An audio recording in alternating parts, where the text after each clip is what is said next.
د هلمند ولایت په یو خصوصي صنعتي پارک کې د اوړو یو عصري او مجهزې کارخونې په فعالیت پیل وکړ چې د 6 میاشتو په موده کې رغنیزې چارې بشپړې شوې.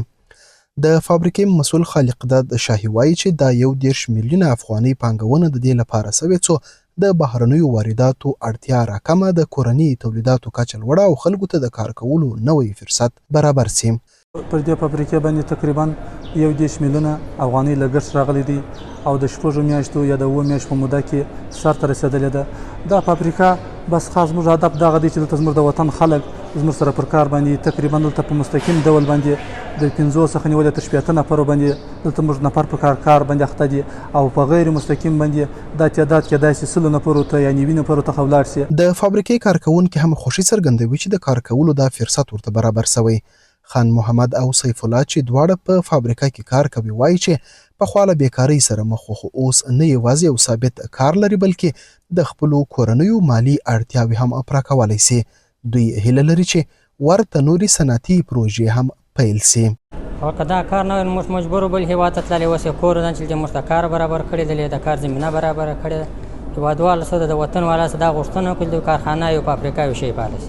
ډېر خوشاله یم اوله چې ډېر مې ضروري دا کم ځوانان چې نن سبا وینم څوک د ایران او د ترکیې او هغه خواته ځي، یعنې ډېر د افسوس ځای دی دا زموږ ستاسې او دپاره ده.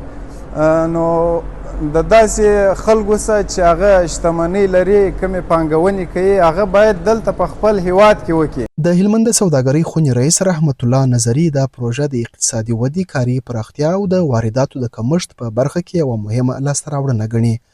نوموړی وایي چې د ډول فابریکو فعالیدل نه یوازې د سیمه ییزو محصولاتو ارزښت لوړوي بلکې د بیکارۍ په کمولو او د خلکو اقتصاد پیاوړي کولو کې هم بنسټیز رول لري.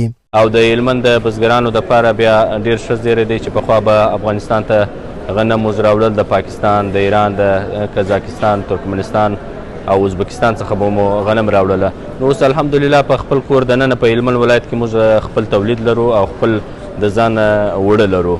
یریدنې وي چې هلمند ولایت یو وخت یوازې د جګړې او وژنو له امله د خبرونو د سر ټکی و، خو اوس ورو ورو د صنعتي ودې پر لور ګامونه اخلي. شاولي زرمل، امید رادیو، هلمند.